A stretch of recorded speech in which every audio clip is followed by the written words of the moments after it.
It's finally happening. It's finally happening. And Arsenal Football Club is right now the best team in the world. And I am not ashamed to be admitting that. You can tell me that, oh, you're jumping the gun, you were at home, etc., etc. A lot of points. It is just November, but this was the game. You cannot say that Bayern Munich were missing players or they are not in a good phase of their season, etc. Like they are not in form. They had not lost a single game. They had drawn one and won every single game this season. Nobody was even close. They used to win 6-2s, four. They used to put at least four goals past everyone. And in the first half, we saw their quality and how they were dominant on the ball. They had 60-70% possession. In the first 20 minutes, they had 80% possession.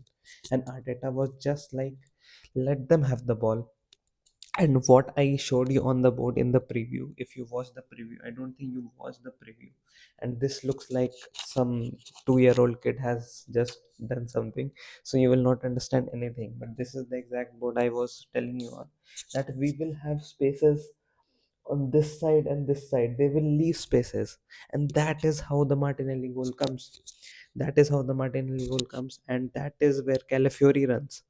That is where Calafiori runs, gives the cross and scores the goal.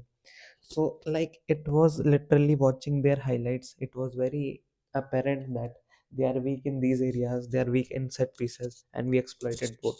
We should have had 3-4 more goals given the kind of set piece, and they were pathetic against set pieces. Like, literally, if we had Gabriel, oh my god, they would have had sixes against them. Manuel Neuer, what a keeper! Like, he got embarrassed by Martinelli, but if you actually look at the whole game, Neuer kept them like at a respectable total. Sort of like he gave them a respectable score. And if you look at the sheet, like we were actually struggling before. This was not as dominant in the first half.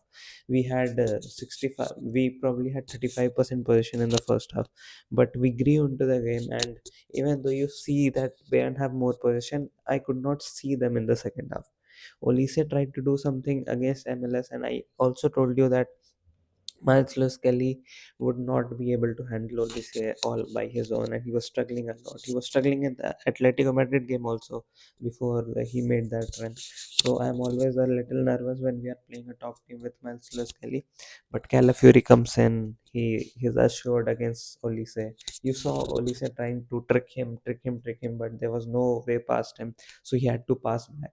And that is what I was telling you, that they cannot, nor do Bayern enter these areas, nor do they are good in defending these areas. So these were the key areas where you go and run at them. Just run at them. Just run at Bayern Munich. And Declan Rice, by the way, Declan Rice, what a performance! You have that performance is a maverick performance. That is even Zubimendi, by the way, the intensity they showed. The first corner comes from the intensity Zubimendi shows. He switches on and turns on the game and presses like 2-3 players, and they cannot deal with him. Creates that corner, and then Julian Timber obviously scores the goal, gets the recognition he deserves, and people will start talking about him. There was no pass there was no way past Julian Timber. You didn't even see if Serge Gnabry was playing. Serge Gnabry had the assist when he had to go that side to Miles Lewis Kelly.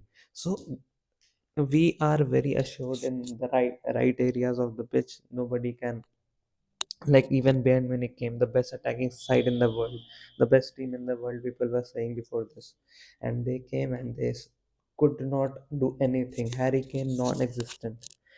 Saliba dealt with him like he wasn't even there. Mosquera again brilliant, assured on the ball, physically winning every duel. I guess, like, whatever I watched of him, I don't think he lost a duel. His pace is like, obviously his recovery pace is brilliant, but he didn't even need that recovery pace. There was this 30 to 40 minutes phase of the game in the first half where they were actually dominating us, and they could have scored another goal if their I don't know who that was, their midfielder, whatever his name is. He didn't do anything worth remembering, so he had two players free and he could not pass the ball. He went for a shot and then he said, like, I cannot see you. Like, you might be blind because you are trying to shoot there and two of your players are there, and you're saying that you cannot see them. So that was let off, and I was very frustrated in the first half. Like, I knew we are better than this. I knew we are better than I have been saying in these videos that we are the best in the world. But that first half really disappointed me. Like, we were getting dominated on the ball. Their first touches. I talked about Carl as well. Leonard Carl, what a player. But he also tied up a bit, and then we showed our physical dominance, physical superiority, and Bayern eventually tired off. They were pressing us really well in the first half. They were competing for everything, and they were suffocating us in the midfield. But literally, we started from the second half, the word go, we started pressing them. We were on the front foot, and once we started creating those corners, when you saw that the first corner in the second half, there were a lot of discussions. This referee, by the way, was the worst referee I've ever seen. He has something, like, he is, like, I don't think brain as a concept exists for this referee. And he was the most useless piece of flesh out there. I think something I have said wrong in this. But literally, what was he doing? Like, Zubimendi touches a player and he gives a foul. Like, literally no sort of contact he was allowing. Everything was a foul, and that is when you are not ready to take the hard decisions. Anyone touches, anyone falls, you give a foul, because that is brain dead refereeing. Robots can do better. Even VAR should referee the game if these sort of referees are uh, in play. I don't know what to talk about that referee. I will say something very stupid if I go keep going on. Bukayo Saka. Bukayo Saka was literally, like, physically he was trying to compete. There were 3 4 players on him. Like, they literally put all the players on him, and Eze was non-existent in the first half. We could not reach him, and even then he had a chance to make us go 2-1 ahead, and he missed that first touch. By the way, I need that in these big games, in these special moments. I need that Eze to like, when you have a long ball and you are in situations like 2v2, 3v3, or 2v3, etc. I need those special moments that in those kind of situations. And yeah, in the second half he grew, and then we had full control of the game and we were balling out. We were literally balling out. And even in the second half, when we chose to play short in a corner, I was again so, like, mad at them. Like, just you see them struggle when you're putting the ball in the box and you're again no playing the corner shot. I didn't understand that. And yeah, Bayern were a good team. Bayern are obviously, Bayern are a good team. They are brilliant. uh, Olise and Carl, that right side is brilliant, and they targeted us at that. Luis Diaz wasn't playing, so they were also not at full strength. But we don't have a striker, we don't have Gabriel, we don't have Odegaard, and there are a lot of players that are missing in Arsenal as well. And then Madueke comes in, and then Martinelli comes in. The moment Martinelli and Madueke were there and Calafiori was making those runs, I knew these zones were activated. These zones got activated, and just Mikel Arteta makes the substitution and goal, bang. And then again dominance, and then again goal, bang. And we rested Saka. We are, as a club, in a situation where we can rest Bukayo Saka and beat the best team in the world, to be dethrone them, basically, for to be called the best in the world.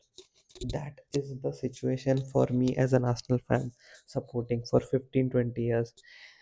It has taken a lot of time.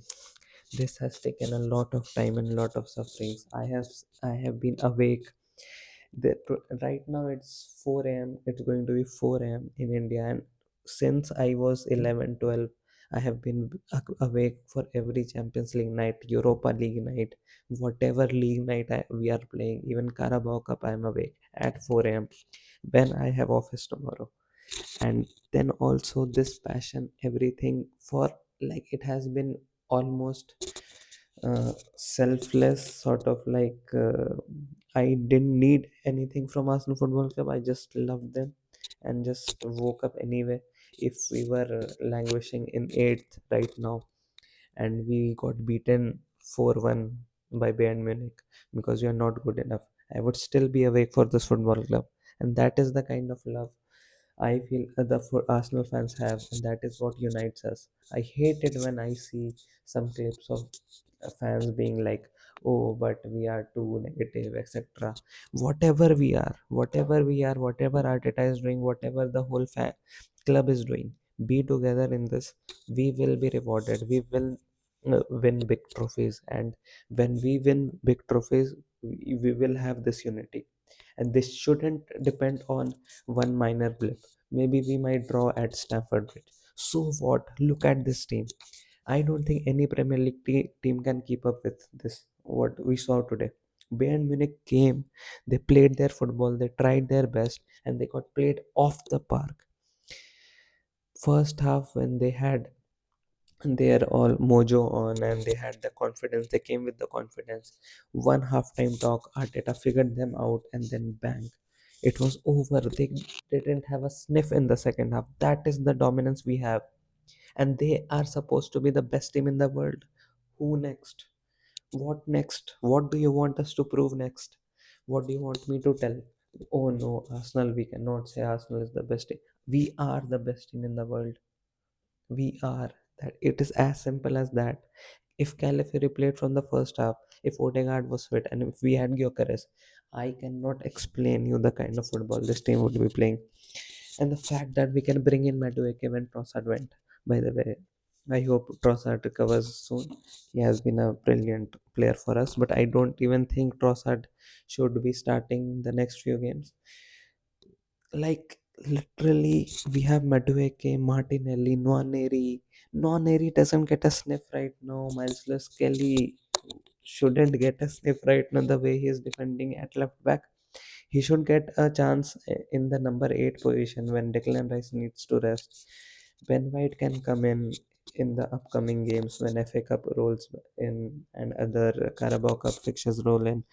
But Julian Timber, William Saliba, Mosquera, who I can go on about every single player on this pitch, and I told you that the role of Rice and Zubimendi will be very crucial to cut those passes, to be sharp, to press them, and they did it. When you look at Declan Rice running at them, and they were just backing off. That feeling of that the supposedly best team in the world is so afraid of your players. They know your quality and they cannot compete. That is the emotion I needed to feel in football once, and this is what I'm feeling. And I'm in cloud nine. I'm in literally cloud nine. Arteta again. People will. I love the fact that people will talk about how Mikel Arteta made those substitutions and that worked. He brought in Martinelli and Calafiori and they scored because people think like that, but I don't think like that because obviously I know that he brought in Calafiori because he was resting Calafiori anyway. If given a chance, if fitness wasn't a thing, he would play Calafiori in this game. He brought off Bukayo Saka because he needed him to rest for Chelsea fixture. So it is not like it is all tactical, but the recruitment we have had, the fact that we can throw in a Martinelli, and in previous seasons Trossard would most likely be in the left wing and we'll have to play Martinelli in the right wing. But right now we have the flexibility that Madueke can go in the right wing and Martinelli can come in the left wing, and nothing changes. Everyone is comfortable in their position. And that is brilliant. That is brilliant. And yeah, obviously, I just genuinely love this football club. I love this sport, and I'm loving this season. Liverpool, by the way, Liverpool. If you look at Liverpool, let's check what are they. They were also playing today, and what happened to them? Oh my God! Look at this. 4-1 at home against PSV Eindhoven. Against whom? PSV Eindhoven. 24 shots, 8 on target. Eindhoven 9 shots, 6 on target. Clinical. That is what Liverpool were last season. Sadly, they are no longer clinical, I guess. What happened elsewhere? 3-4. Look at this. Look at Kylian Mbappe carrying his team on his own back. And then Olympiacos came back. They dominated them. 19 shots, 8 on target. They had less possession, but they dominated them. And Real Madrid somehow went away with a win. Atletico Madrid won. Someone we smashed 4 nil. They won against Inter Milan, and that was a last minute winner as well. And look at this, 15 shots, 6 on target, 16 shots. Pretty even game. But yeah, that is what happened. An Arsenal Football Club. Let's check the table, and we look at the table, and one team that sits above everybody else is. Oh, okay, wait a minute. Tottenham were also playing. I almost forget about irrelevant clubs. Let's check what happened to Tottenham. Oh my god. 5-3 with a red card. Okay, it was a last minute red card. Oh my god, look at this.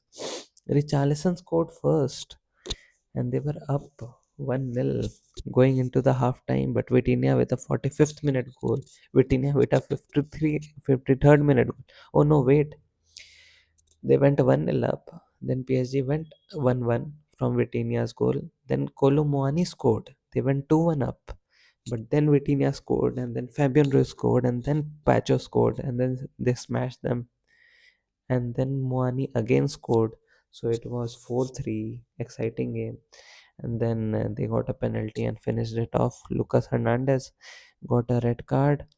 Looking at stats, it was a pretty even game, which shows you that PSG are not doing that well this season. Look at their team. John Evans, Fabian Ruiz, the midfield is same.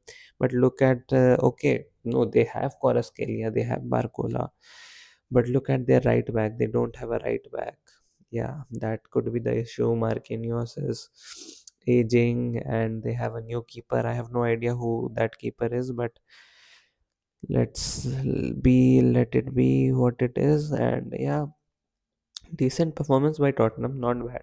I thought they might suffer a 5-0 defeat. But look at this, top 3 teams in the world, and there is only one team that is top of the table. We can draw the next game and we'll still be top of the league. And let's check who we play next. We play Club Brugge next away from home. As far as I know, should be fine. We should be fine for that fixture. Where are we? Where are we? Yeah, look at this. We play Club Brugge. Then we play Kairat or something. We have to play Kairat. Maybe we play them last. Who is the other fixture we have? Now it should be. Oh, we also have Inter Milan. Okay. So if we draw against Inter Milan away, then we'll be fine. Then we'll be fine. So nothing to worry about there. And I would also want to beat Inter Milan. I don't care if you draw at Club Brugge, but win at Inter Milan. And then last match we'll obviously play Kairat. And I want to be at the top of the table come come 29th January. Kairat we play last game. There we should be able to rest the players. Let's see where Liverpool are on this table. They are 13th. They are still fine. And the fact that they beat Real Madrid stops Real Madrid also. Like Real Madrid are at 12 points. They would be 15 if Liverpool were as pathetic as they are right now against everybody. If they were that pathetic against them as well. Newcastle is doing well. Manchester City with 10 points. So they have dropped points. They have lost against Leverkusen playing their B team. So that will cost them. Chelsea at seventh position. They feel like they are the best team in the world. Next approaching is Arsenal Football Club, and let's see what you do with that. Okay. Uh, हो, हो, अब क्या किया जाए? Okay, sorry. Oh, by the way, let me show you my Twitter account. So what? Oh, I was showing you my Twitter account. Okay. So I saw you my chat. I saw you. I showed you my chat also. but there was nothing in that chat to be afraid of. But look at this. Someone told me to, like, this was a challenge, $400 to someone who guesses correct score. And it looks pretty correct to me, doesn't it? Someone predicted 122 to 118, and I think that was a pretty close guess as well. But if you see a lot of people, no one has really predicted 3-1. Someone would have obviously predicted 3-1, but yeah, okay, 3-1 win. Yeah, he predicted a Saka goal as a goal. That did not happen. So people have predicted 3-1 win. 400 to someone who guesses correct score. But I don't know if he will give me or he will give someone else. But it is what it is. So I predicted the right score, and if you look at my preview as well, it was pretty decent. It was pretty decent because these areas I talked about.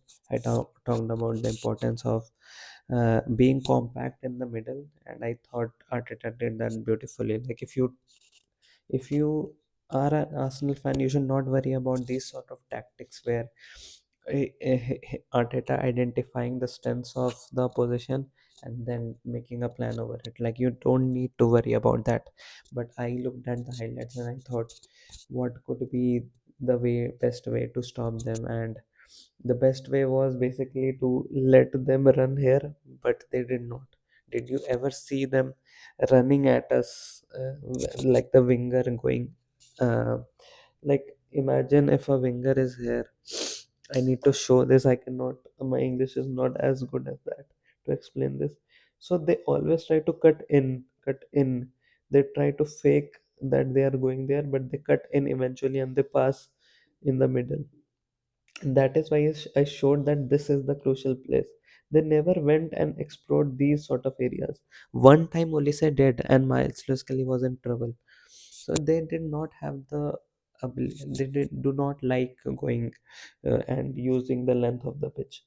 Serge Gnabry, and once when they had the chance to run at us, when we were very like, Miles Lewis Kelly basically switches off in that moment, and they had those runs. Then they exploited us, but we never let them use this part of the pitch to like threaten us. There was literally zero threat from Bayern Munich, and that is what proves that we are the best defensive team in the world, and obviously the best team in the world because we won this game and we scored 3 goals and we dominated Bayern Munich. And yeah, let's see what happens in the knockout stages and who we come up against. But I feel like whoever we come up against, I'll be pretty confident to win. Let's keep our players fit.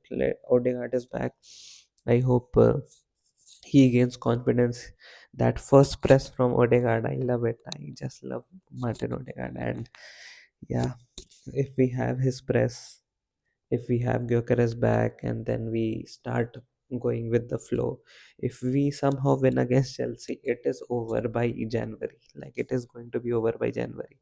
And the kind of rotations we can do with the squad, Maestro Kelly, Calafiori, Ben White can get a game or two after Chelsea game because Timber also needs rest. Madueke, Martinelli, Nwaneri, like, so much in attack. The midfield positions might be the only one where we cannot afford to lose any one of Rice or Zubimendi.